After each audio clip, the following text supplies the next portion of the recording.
Good afternoon, everyone, and welcome to today's webinar, part of the Ulster Society Legal Webinar Series. My name is Mark Lawler, and I'm delighted to welcome you to what might be a record turnout for members for an Ulster Society webinar. Today, we'll be looking at changes to UK company law, Companies House filing requirements as well. It's fantastic to see so many of you joining us to discuss this topic with Claire McGurk of our legal partner, ANL Goodbody. This series has been really popular with members, and remember that previous webinars are available for free to watch on demand on the Ulster Society website. You'll also find a link in our monthly e-news. Today, Claire will look at the significant changes to UK company law coming into force this year, with a particular focus on the latest developments under the Economic Crime and Corporate Transparency Act.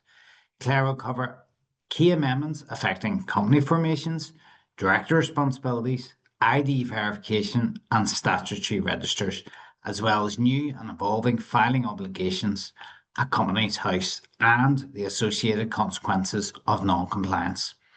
We'll hear about these changes and what they mean for you and your clients and how to stay compliant and what steps you should take now to prepare. Our presenter, Claire McGurk, is an associate in ANL Goodbody's Belfast corporate team. She's acted on a wide range of transactions at a local, national and cross-border level for businesses in a variety of sectors, including manufacturing, retail, textiles, sport, property development, healthcare and technology. Claire specialises in mergers and acquisitions, private equity investments, group reorganisations and share buybacks, shareholder agreements and general corporate governance advice and company secretarial matters. And best of all, she can now add to her CV that she is the record holder for registrations for an Ulster Society webinar. We'll have time for questions at the end, so feel free to put these questions for Claire into the Q&A box at the bottom of your screen. It is now open, so feel free to type them in. Please do, however, keep your questions general. Claire cannot give specific and legal queries answers during the webinar, but her details will be shared if you want to contact her directly for more detail. So without further ado, it's my pleasure to hand over to Claire.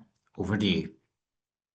Hi everyone, thank you Mark for that comprehensive introduction. I'm just going to share my screen now and bring up the presentation to begin today's discussion. So today I will be discussing some key changes to UK company law and the Companies House filing requirements that have been brought in as a result of the new Economic Crime and Corporate Transparency Act. I'll outline some of the changes that are already in force, those anticipated in the near future, and give some practical and legal steps required to ensure compliance going forward. So for a bit of background, I just wanted to take a bit of time to discuss why the Act was introduced in the first place. In February 2022, the Corporate Transparency and Register Reform White Paper was published, which recommended certain reforms to tackle economic crime, including fraud, money laundering and terrorist financing, by delivering greater protections for consumers and businesses, boosting the UK's defences and allowing legitimate businesses to thrive. In September 2022, the Economic Crime and Corporate Transparency Bill was introduced in Parliament, and in October 2023, the bill received royal assent, making it law as the Economic Crime and Corporate Transparency Act 2023. Throughout late 2023 and ongoing into 2027, different sections of the Act begin to come into force in stages. For example, the failure to prevent fraud offence commenced in December 2023, the requirements for a company's registered office to be an appropriate address in March 24, and the current focus on director ID verification, which is being made mandatory from the 18th of November 2025. But more on that later on. The ECCT Act does represent one of the most significant reforms we've seen to UK company law in recent years, particularly as most of the legislative changes have tangible impact that trickles down to impose new obligations on directors and advisors alike. The Act introduces some sweeping changes to Companies House processes, focusing on increasing transparency, accountability, and the accuracy of information on the public record to aim to address weaknesses in the corporate framework that have been exploited for economic crime in the past. The reforms are designed to protect the reputation of the UK as a safe place to do business, but they also mean that companies must invest in more time and resources in ensuring their records are accurate and up to date. The objectives are to deter economic crime, improve data integrity, and modernise company filings, making the UK a less attractive destination for illicit financial activity. It is a changing landscape, and the ECCT Act introduces tighter verification requirements and significantly strengthens the powers of Companies House, raising the bar for compliance across all UK companies. With more information now being made publicly available, there is increased scrutiny from regulators, the public, and other stakeholders. This means that inaccuracies or inconsistencies in filings are more likely to be identified and challenged by Companies House. Non-compliance is now met with swifter and more severe penalties, including civil fines and, in some cases, criminal prosecutions for directors and those responsible for filings who make repeated errors. For company secretaries, directors, and professional advisors, these developments represent a significant shift in statutory responsibilities, risk management, and the scope of professional advisory obligations. At a high level, you'll see on the screen some key implementation timelines over the course of the next couple of years. The ECCT Act is being implemented in phases to allow companies and advisors time to adapt to the new requirements, and for Companies House to staff appropriately and make sure they have the resources available to put these processes in place. Phase 1 is already live. This includes enhanced Companies House powers to query and challenge information, the introduction of a mandatory lawful purpose statement at incorporation and in annual filings, and you'll also have seen an increase to filing fees.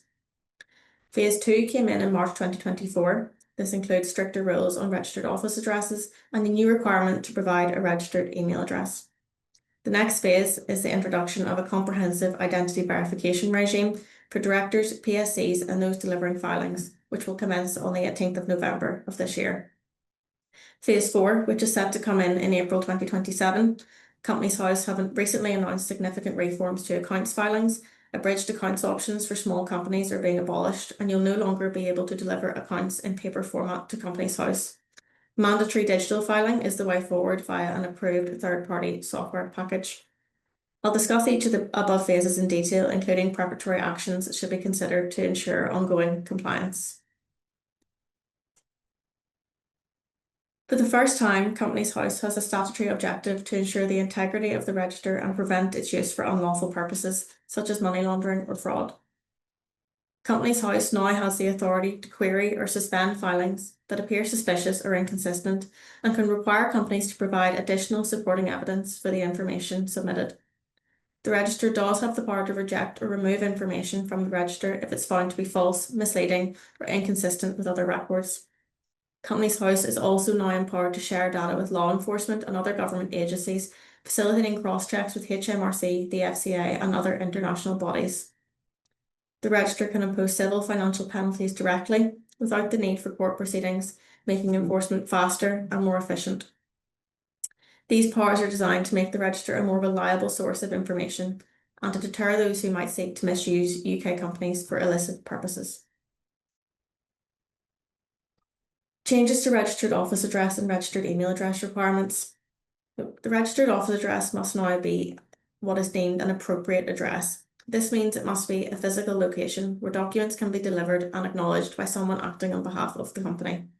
This doesn't prevent law firms and accountancy practices from providing registered office services, but it does mean that PO boxes and unmonitored virtual addresses are no longer acceptable. All companies are required to provide and maintain a registered email address, which will be used by Companies House for official communications. This email address must be kept up to date, and failure to do so can result in compliance action. Having a registered email address is particularly helpful where the director's place of work is not necessarily the registered office address, e.g. in the case of hotels or hospitality venues where the directors work off-site and may not necessarily be able to accept posts on a regular basis. If Companies House determine that a registered office address is not appropriate, it can change the company status to a default address, and persistent failure to maintain a compliant address or email can lead to the company being struck off the register. At ALG, we've actually had to report a spate of newly incorporated companies using our office address without permission. This has mostly been entities with foreign resident directors without a place of business in the UK. However, Companies House increased powers to query information has meant that we were actually asked to prove that the address was our address and not theirs. This is a bit of a practical example in real life. I would advise companies to review their current arrangements and ensure that the registered office and email address meet the statutory requirements. This may necessitate updating service agreements with company formation agents or using a registered office provider. Anyone who files confirmation statements on behalf of clients will have noticed a slight change to the format of the online form for that. At the point of incorporation and in each annual confirmation statement, companies must now explicitly state that they are being formed for a lawful purpose and that their activities will remain lawful by reconfirming that every year. While it is a tick box on the form, it is more than a formality, and it creates a clear record that can be used in enforcement actions if a company is later found to be involved in unlawful activity. Companies House has been given stronger powers to reject or require the change of company names that are misleading, suggest a connection with government or criminal activity, or are otherwise deemed inappropriate. Examples include names that imply regulated status without authorization or that could be used to facilitate fraud. The annual confirmation statement now requires some additional information, including the registered email address, the confirmation of lawful purpose, and accurate standard industrial classification or SIC codes that reflect the company's actual business activities to be reconfirmed each year. Companies House is increasing its scrutiny of confirmation statements, particularly looking for inconsistencies between SIC codes, accounts, and other filings. For example, if a company claims to be dormant but files accounts showing trading activity, this will likely trigger a query. It's essential to ensure that all information in the confirmation statement is accurate and up to date, and late or missing CSO1 filings are now more likely to result in enforcement action, including financial penalties or even strike-off. In the past, we haven't seen Companies House impose financial penalties for late confirmation statement filings, just that persistent failure to file will lead to strike-off notices being levied against companies. It is important to note that incorrect confirmation statement filings can be rectified using an RPO4 filing. However, the incorrect filing will remain on the register for all time, so it is important to try and get this right first time and ensure that only correct information is made publicly available. Companies should implement robust internal controls to ensure that all relevant information is gathered, verified, and consistent prior to submission of the confirmation statement. Now, on to the most pressing reform of all, which seems to be a hot topic of conversation for lawyers, accountants, and company directors alike at the moment. One of the most significant and far-reaching changes under the ECCT Act is this introduction of mandatory identity verification for all new and existing directors. This requirement also extends to persons with significant control or officers of relevant legal entities and anyone delivering filings to Companies House, unless they do so through an authorised corporate service provider, and this requirement comes into force on the 18th of November 2025. The rationale for director verification is to prevent the appointment of fraudulent or fictitious directors, deter the use of UK companies for money laundering or other illicit purposes, and ensure that those in control of companies are traceable and accountable. This is a direct response to past abuses where individuals have used false identities or front directors to conceal true ownership and control. From the 18th of November, directors are required to verify their identity either prior to incorporation of a new entity or for existing entities prior to the date of their next confirmation statement.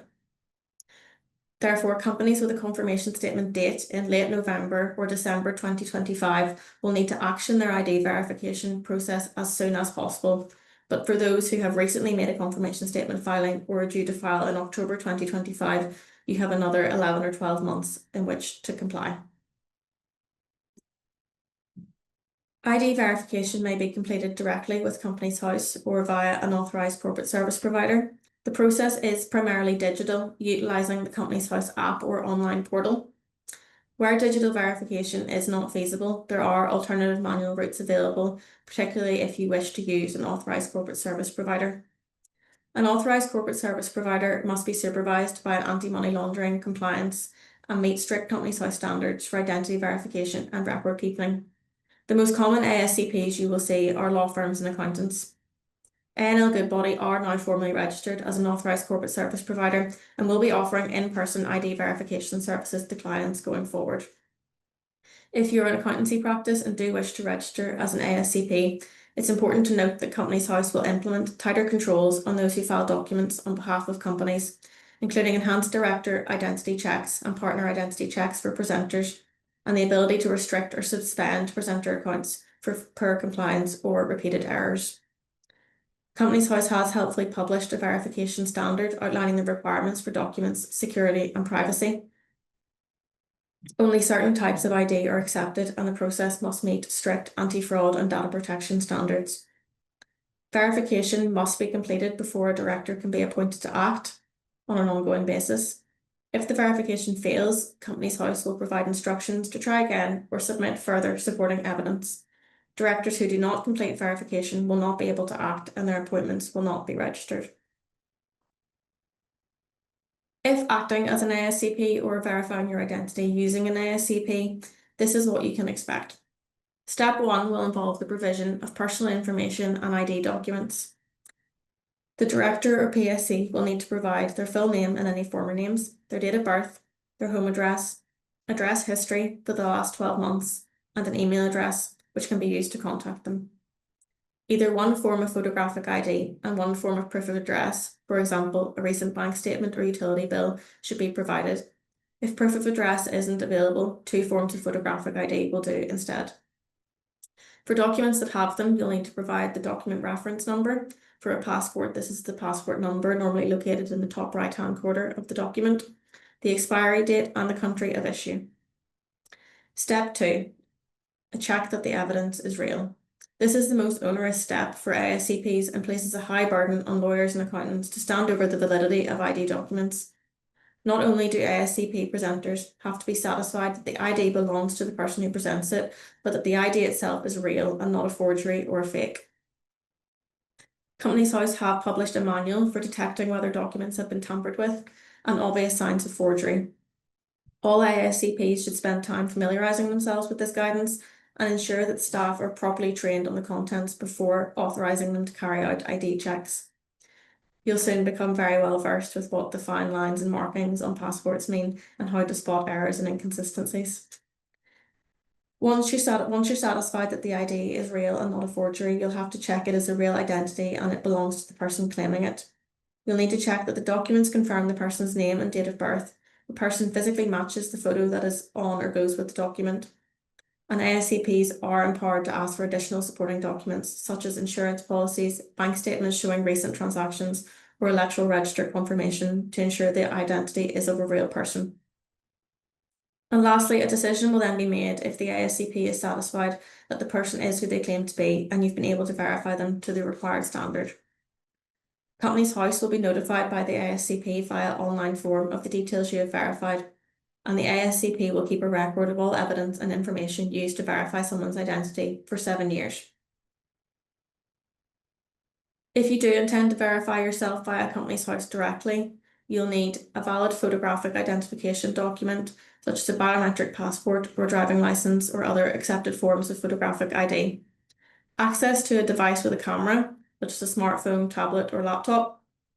You'll have to submit a live photograph, a selfie or a short video and upload a scan of your ID document and provide other personal details such as your name, date of birth and address. The verification process online employs facial recognition technology to match the selfie to the ID document. The process is designed to be efficient and secure, typically requiring only a few minutes if all the necessary information is to hand when you go to do it. For directors who are not comfortable with technology or do not have a smartphone, consider using an ASCP to facilitate the process in person on your behalf. Directors based overseas may also utilise the digital process, although additional documentation may be required if the ID is not UK issued. The Companies House app supports international passports and provides guidance for non-UK residents on accepted forms of ID. Some practical steps for companies as we move into this new era of director ID verification. I'd advise people to undertake an audit of the current board and PSCs to determine who is going to be subject to this verification requirement. Ensure secure collection and retention of identification documents for all directors. Update onboarding and KYC procedures to incorporate Companies House identity verification as a mandatory step for new directors. Communicate the statutory requirements to current and prospective directors and provide formal guidance on the verification process, taking professional advice where required. Consider designating a point of contact within your organisation to coordinate the verification process and track completion status. Assess whether to utilise an ASCP for filings, and if so, confirm that that ASCP is appropriately equipped to manage the verification process on your behalf. This change will have a material impact on company formation agents, professional advisors, and all parties involved in company administration. At present, it is a one-off requirement, and verification is per individual and not per company. For example, where individuals hold multiple directorships across large group structures, only one verification is required. It's essential to establish robust internal processes to monitor verification status and ensure ongoing compliance as directors are appointed, retire, or amend their details. It remains to be seen whether Companies House will require people to re-verify every few years as IDs expire. Moving on to discuss the accounts filing reforms, this has been recently announced and is set to come into effect on the 1st of April 2027. The ECCT Act now requires small companies to file a full profit and loss account and a director's report, removing the option to file abridged accounts. This will increase the amount of financial information which is available about small companies on the public register. Micro entities will also be required to file a profit and loss account, although a director's report may not be required for the smallest of entities. Accounts must be filed digitally and in an IXBRL format, which allows for easier data analysis and cross-referencing by Companies House and other agencies. Companies, especially small ones, should plan for the increased public visibility of turnover and profit figures and consider such implications for stakeholders, including investors and lenders. Accountants and advisors should review their systems and processes to ensure compliance with the new digital filing requirements and make sure they have up-to-date software that can be used. As mentioned, Companies House now has the power to challenge information on the register, require companies to provide additional supporting evidence, and can actually annotate the register to highlight potential issues or inconsistencies. We're yet to see this happen in practice, but it will be interesting to see how the use of this power develops and how strict Companies House will be. The register has the power to mandate that companies refile documents to correct errors or inconsistencies and can remove information that is found to be false and misleading. Previously, it did prove very difficult to have information removed from the register if an error was made, so this is a welcome amendment. There are stronger sanctions for submitting false, misleading, or non-compliant filings, including financial penalties and potential criminal liability for directors and those responsible for making filings. Again, we've yet to see this be rolled out in practice, but it is a marked departure from Companies House previous leniency on filings with errors. Companies should maintain robust audit trails for all filings and ensure they can respond promptly to queries or requests for evidence from Companies House. It's important to ensure all corporate approvals are put in place prior to the appointment of new board members to provide a clear trail of decision-making within the company. It is advisable to always take professional advice, implement regular internal reviews of filings, and provide training to staff on new statutory requirements and associated legal risks. In addition, there are changes to the PSC regime and the use of corporate directors. The ECCT Act introduces stricter checks on persons with significant control, including mandatory identity verification for PSCs and relevant officers of relevant legal entities. PSCs are one of the most commonly incorrect filings that we come across, and companies with a larger group structure should always take legal advice to ensure the correct person or entity is notified. The use of corporate directors will be heavily restricted. Only companies that meet prescribed conditions and whose directors themselves are natural persons who have been verified will be permitted to act as corporate directors. These changes are designed to prevent the use of opaque corporate structures to conceal ownership or control. For example, where one company has a corporate director and that corporate director has another corporate director, and so on and so forth. This is to encourage natural persons being made publicly available on Companies House as the directors in charge. Companies should review their group structures and any use of corporate directorships to ensure compliance with the new statutory regime and highlight any companies which may need to change their board members going forward.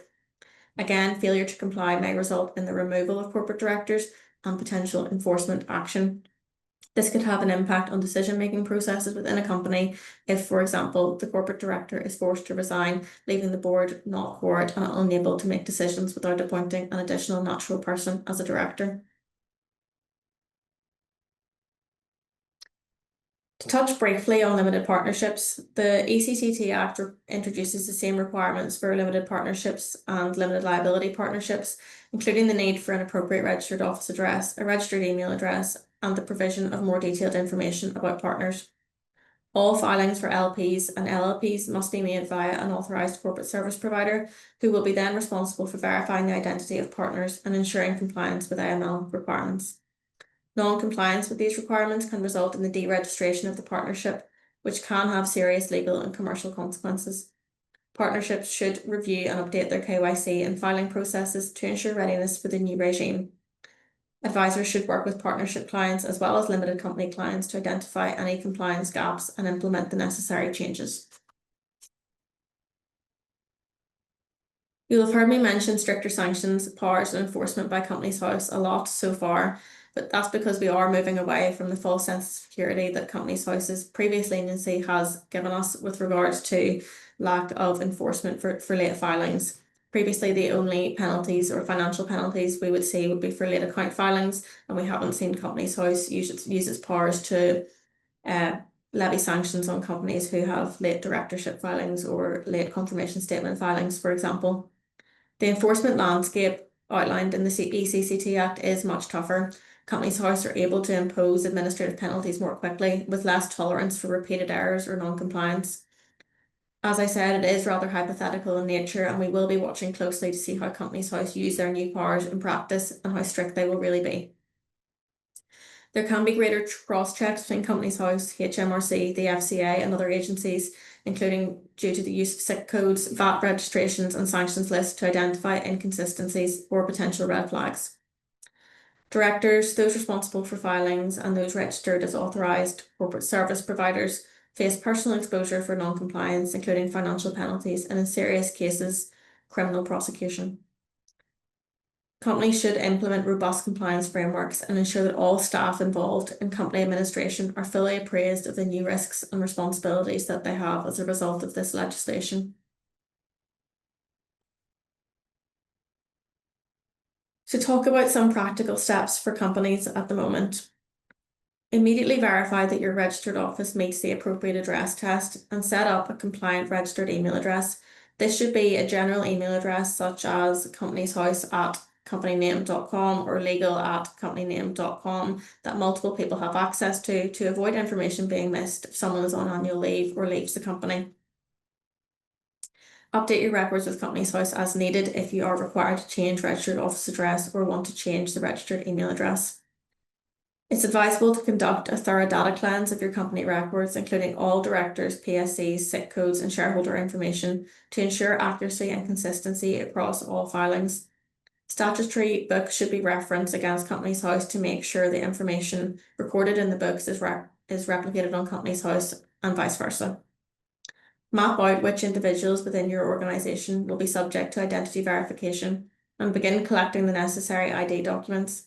Decide whether using an ASCP will be beneficial and update your internal KYC and onboarding processes accordingly.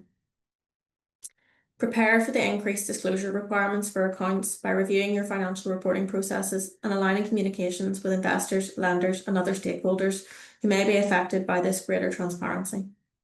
Tighten filing calendars and maintain comprehensive evidence packs for each submission to ensure prompt response to any queries or challenges from Companies House. Consider appointing a law firm to provide company secretarial services or designating someone with responsibility for ECCT Act compliance within your organisation. For advisors and ASCPs who wish to be registered as an authorised corporate service provider, you should confirm your AML supervision status and ensure that identity verification workflows and record keeping systems are robust and compliant with new requirements. For law firms, for example, our AML supervision body is the Law Society. So that meets the required standard for identity verification and means that we can go and do this on behalf of our clients. Teams should be trained appropriately on identity verification, the expanded Companies House query powers, the types of evidence that may be required, and the standards for responding to queries or challenges. Engagement terms with clients should be reviewed and updated to cover identity verification, data accuracy, and response times for compliance queries. Build and test controls for digital and IXBRL submissions, including quality checks to ensure that filings are accurate and compliant before the change in submission. Consider investing in new technology or software to streamline compliance process and mitigate the risk of errors. Some key takeaways before we conclude and move on to the questions section of today. The ECCT Act does mark a new era of verification, transparency, and enforcement in the UK company law. Companies and advisors must be proactive in adapting to the new requirements. Commence identity verification at the earliest opportunity, rather than awaiting the official go-live dates, to ensure a smooth transition and mitigate the risk of last-minute compliance issues. If you do need more time, consider filing a confirmation statement prior to the 18th of November to restart your company's 12-month window in which to comply. Regularly check Companies House guidance for updates on commencement dates, detailed rules and best practices as more provisions of the Act come into force and we start to see more examples of how Companies House are using their powers in practice.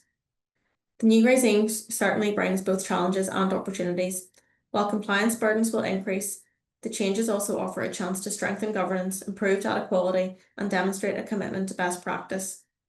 These reforms will require a proactive, collaborative approach from accountants, lawyers, company secretaries, and company directors alike. And ultimately, the ECCT Act sets a new standard for corporate integrity in the UK, one that will certainly shape the business environment for years to come. Thank you.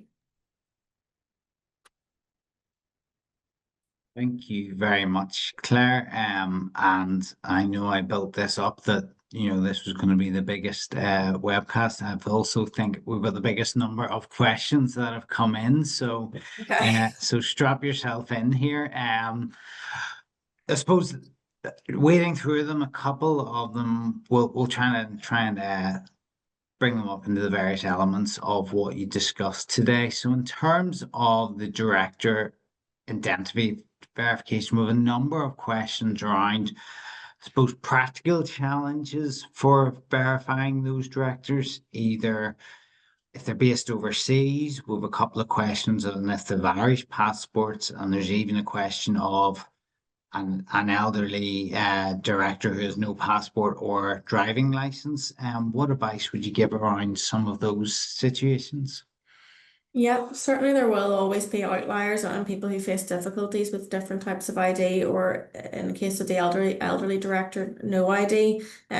Overseas directors or directors with non-UK passports may face additional hurdles, such as providing additional photographic ID or even accessing the verification system. I know from practical experience in ALG, I've had to verify all of our partners' identities, a number of which had Irish passports. We didn't have any issues with that. That all went off quite smoothly, which was good. Companies House do have a list of accepted IDs online. So in the case of the elderly director who maybe doesn't have a passport or driving license, I think there are some older forms of maybe electoral identity cards that are accepted. But I would say that some form of photographic ID will be an essential baseline in order to get your identity verified by Companies House. And again, for those who are maybe less tech savvy or don't have access to a webcam or smartphone, it is advisable to use an authorised corporate service provider and come into a solicitor's office and have them verify your identity in person. It takes that burden away from directors who maybe aren't as au fait with the software, and all they have to do is sort of show up on the day with their ID, and as long as it's not a fake or a forgery, it should be fairly straightforward for people. Maybe you could clarify, I suppose, the roles and responsibilities of authorised corporate service provider in the identification process, and how people might see a benefit of that. Yeah, absolutely. So as I said, it takes that burden away from directors personally to upload scans of their ID onto the Companies House software and upload the selfies and make sure that they have their face visible in correct lighting and things like that. So it is kind of a nice way to hand that burden over to someone who will be doing it on a sort of daily or weekly basis for clients.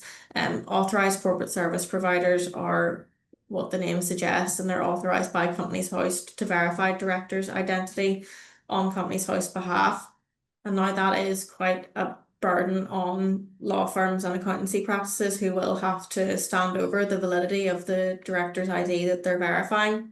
Having been through the guidance myself, there is a lot of information around deciphering whether a passport has been tampered with, whether the dates have been changed, what the kind of holograms and logos on the passport mean, and how to spot ones that are abnormal or anomalies in there.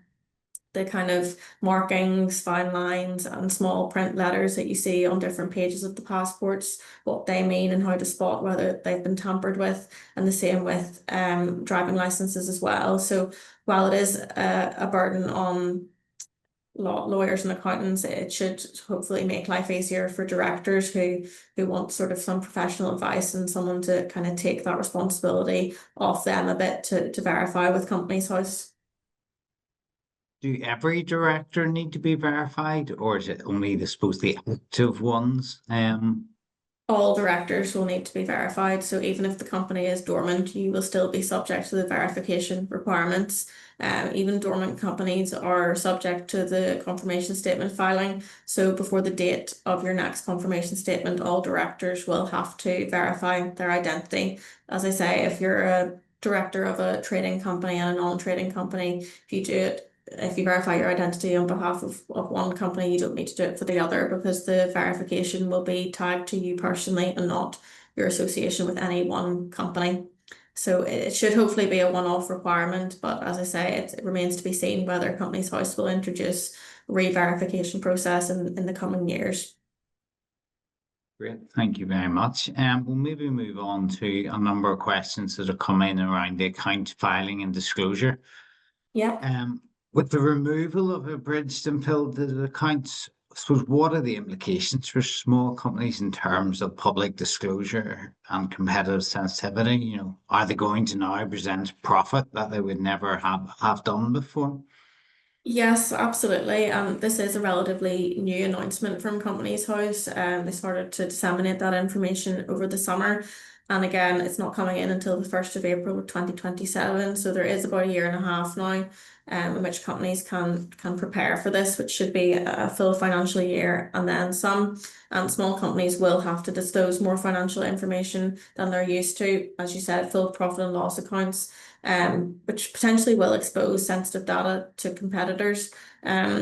But it will be implemented across the board, and you know what you have to do, your competitor will also have to do. So hopefully that will help with easing some concerns people have. Do you see any steps people might choose to take, or what advice should we be giving, clients around who have concerns over that? Yeah, I think it's just keep an eye on the advice from Companies House as they provide more information with how this will be implemented. Prepare for greater public scrutiny and review your financial disclosures and how you go about preparing your accounts, and consider how that might impact commercial relationships and credit assessments, and sort of just get ahead of it really. There's more than enough time between now and then in which people have to prepare and comply. I think personally the biggest challenge for filing will be the change to the removal of paper filings and web-based filings, and the need for people to implement the new software packages and the new IXBRL tagging for accounts filings. I know the HMRC already use this process, so people who are more au fait with HMRC than I am might be more used to it, but certainly for us as acting as company secretarial advisors for clients, we are used to the posting of accounts for filing to Companies House. So that'll be certainly a market change. Well, as someone who has multiple sets of accounts, I need to sign off before and be delivered to Cardiff before the 30th. I can Yes. see some benefits in that. So that's great to see. I suppose, related a little bit about this, about compliance and enforcement, and you touch a little bit on this, and sometimes we see, I suppose, Companies House haven't been that overly challenging or querying in the past, but what do you think are the likely triggers that they'll start doing more queries or challenges to filings, and what do you think will be needed to evidence those responses? Yeah, absolutely. Good question. So you'll see that a lot of the advice and articles, and certainly a lot of my content today, focused on Companies House threat of enhanced enforcement action, enhanced sanctions, and financial penalties. And this does make a big change from what we're used to with Companies House. And I think, lawyers and accountants alike maybe have been lulled into a false sense of security with Companies House, and that they haven't maybe challenged late filings or incorrect confirmation statements. I've had situations where I've been working with a company who are preparing to sell maybe, and the company was incorporated in the 80s or 90s and the filings date back a long time.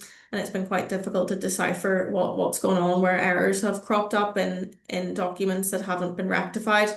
But hopefully that now the Companies House are empowered to actually check the information that is being delivered and check that it aligns with previous year's filings. It'll remove that risk of there being inconsistencies and things that aren't correct. In terms of things that might trigger things, queries from Companies House, again, it remains to be seen how stringent they'll be and how closely they will look at things. But examples we've been provided with include, SIC codes not matching the accounts or missing information, things unsigned or suspicious patterns, board members changing very frequently, a lot of share buybacks, a lot of maybe RPO4 forms being filed where you've realised an error and you need to correct it. They may ask for additional evidence such as bank statements or contracts. And I think it'd be really, really important when you're making changes to your company or your shareholding structure and doing things like buybacks, which have quite strict statutory requirements, or making changes to subdividing your share capital, to make sure that the correct corporate approvals are put in place and you have got a board minute detailing the decision-making process and who was involved and what you're doing, and shareholder resolutions are signed appropriately where required at the right level, whether that be an ordinary resolution or a special resolution. And for share transfers, that stock transfer forms were signed and all those records are kept up to date and maintained, so that if Companies House was at some stage down the line to query something, say 5 or 6 years later on, you have an accurate record of everything that's taken place and are able to evidence what's been put on the public register. You mentioned there about some companies who were incorporated a number of years ago. Would you advise that they take any steps, I suppose, to try and rectify any of their information or missing information between now and the new rules coming in? Yeah, absolutely. I think taking a view on general compliance and checking your historical corporate governance is always advisable, particularly from a corporate lawyer standpoint, and particularly for companies who may be hoping to sell in the next couple of years. Having accurate and up-to-date historical records be really, really important.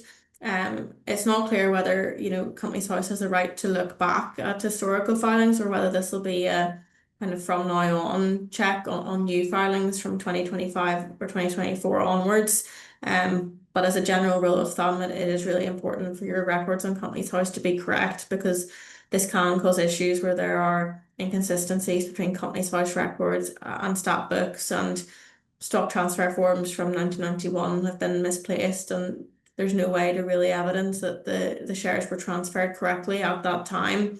But if Companies House is correct and matches up with the stat books, then that should serve as appropriate evidence that everything has been done as it should, and the shareholders are the shareholders and things like that. Assuming a lot of the things we've been talking about relate to limited companies, is there any changing for unlimited companies and their filing requirements, which are typically less onerous? Yeah, so unlimited companies don't have the same annual filing requirements as limited companies. I believe the director verification rules will apply across both equally. There's no distinction there, and the same with LLPs and LPs. But as I say, there are no new filing requirements for unlimited companies that differ from private limited companies, and we should assume that where the filings are the same, that the same rules will apply.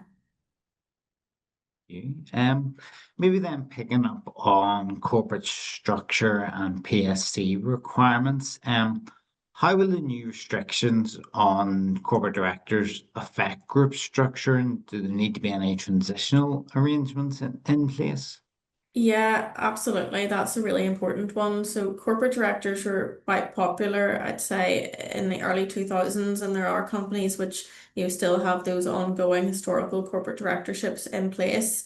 They are trying to phase that out, but with an understanding that certain companies don't have an alternative director other than a corporate director to put in place. So that's why they're implementing sort of stricter criteria on what can constitute a corporate director in that intervening period. So it just means that if you do have a company with a corporate director, the directors of that corporate director entity must be natural persons whose IDs have been verified. So it's just that additional verification step required if you do use the corporate directorship option. And it, as I say, it avoids that kind of opaque corporate structure where there's just corporate entity behind corporate entity behind corporate entity, and tries to bring those natural persons who are ultimately making the decisions to the forefront and make sure that their details are made publicly available on the register. The transitional arrangements will be key for companies that maybe only have one director and it's a corporate director and they can't meet these strict criteria to change. They need to find a new natural person to appoint or maybe update the articles to ensure that the quorum for board meetings is appropriate and reflects the actual number of directors who'll be attending the meetings. You wouldn't want there to be a situation where a director's forced to resign and the company is frustrated from making decisions at board meetings because there's no quorum. So it's just a kind of another layer of additional things to consider with your corporate structure. Great. And do you think there'll be additional due diligence required for, for PSCs and RLEs under this new regime? Yes, I do think so. Enhanced due diligence definitely required for PSCs and RLEs. This is one of the most commonly incorrect filings that we come across as a company secretarial provider and as M&A lawyers doing due diligence on companies. The PSC rules are probably something I can do a whole other presentation on. So I maybe won't get into the weeds on exactly what constitutes a PSC, but one of the most common pitfalls we see is that, there's a UK company which is wholly owned by an Irish company and they've been filed online as the RLE, but in actual fact, a foreign private limited company can't be a PSC, so that would be incorrect. You'd have to look above that Irish entity to try and find someone who meets the criteria. So that's why I mentioned having an up-to-date structure chart be really helpful, and taking professional advice and getting someone who's used to looking at those things to advise on who the accurate and actual PSC or RLA of the company might be. It's one of those things that Companies House has mentioned the possibility of levying sanctions against, which is one that they didn't do in the past. So I do think because it's so commonly done incorrectly, it'll be really important for people to double check what they have on the PSC register and make sure it is correct per the statute. Thank you. Question here around director registration. So, commonly you'll see directors registered with slightly different names, maybe middle names, different addresses, to, I suppose, show a shorter level of directorships than they may want to do. Do you think these new rules will change that, or will that practice still be able to be there? I do think that your name and address will have to match the name and address provided as part of your ID verification documents. So for directors who maybe have a service address or residential address from 10 or 15 years ago, which isn't their current place of work or current residence, you'll have to make a filing to update that before doing your identity verification.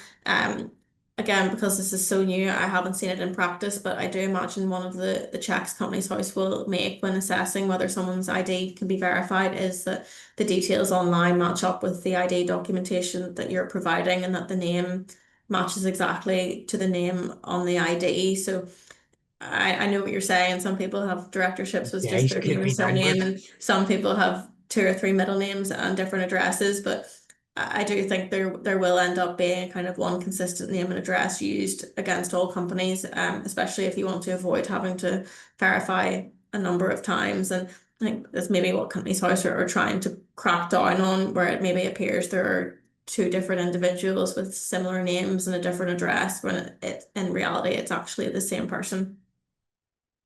You touched there briefly on the software that will be required for filings. Is there going to be a verified list of those softwares? And will it handle different things, like charitable companies that need to form, that are presenting different set of rather than just standard limited company accounts? Yeah, absolutely. I believe there is guidance that has been published on Companies House for using software to file your information, which includes a list of approved software packages that you can use, and recommendations on what type of software to use compared to the type of accounts you're filing and things like that, and software that is compliant and works with your computer system in your business. So. That is something that Companies House are live to and have published guidance on. So I would suggest checking that out in detail just to make sure. It's not something I know off the top of my head, unfortunately, but there has been guidance published on that. Suppose you mentioned a number of dates here. Do you think any of those will slip? Will there be some soft landings around that? I think we're all aware of deadlines that can easily be moved. What's your sense of that at the minute? Yeah, looking at the ID verification, I suppose that's the most pressing one. That does seem to be a hard and fast date of the 18th of November. And I do think it's important to note that that's not a deadline of the 18th of November to verify your identity. That's just the kind of commencement date for when that identity verification will become mandatory.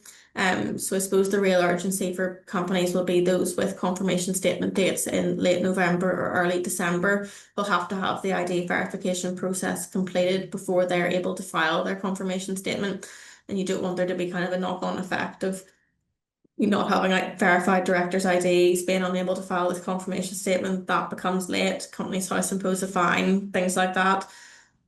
Whereas companies who maybe got their confirmation statement date in September or October will have another year in which to work it all out and get their ducks in a row with ID verification. In terms of a hack, I have been advising clients who maybe want to see how things go or are unsure about doing the ID verification immediately to file a confirmation statement as soon as possible because that'll reset their 12-month clock and they'll have until October 2026 in which to complete the ID verification. So Companies House have said it's a hard start date for that mandatory verification. It remains to be seen how quickly they will impose sanctions or fines on people who maybe missed their confirmation statement dates as a result of not being able to verify the director's identity in time.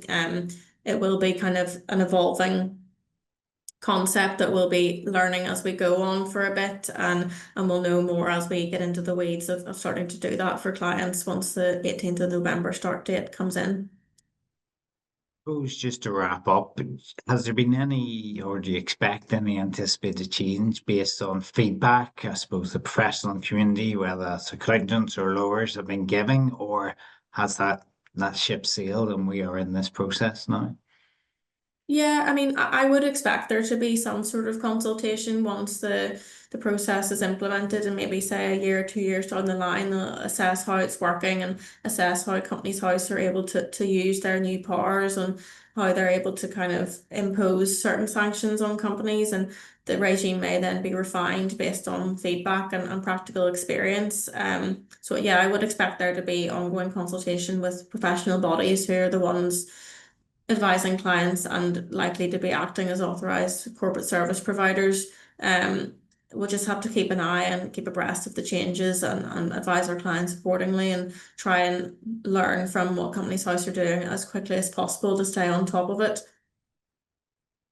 Brilliant, Claire. Thank you very much. That was really comprehensive. Lots and lots of questions. So thank you. There was a couple that were very specific or we weren't able to get to today. If you want to follow up with Claire, I'm sure she'll be happy to do that. Copy of the presentation and recording will be shared with all those who have registered.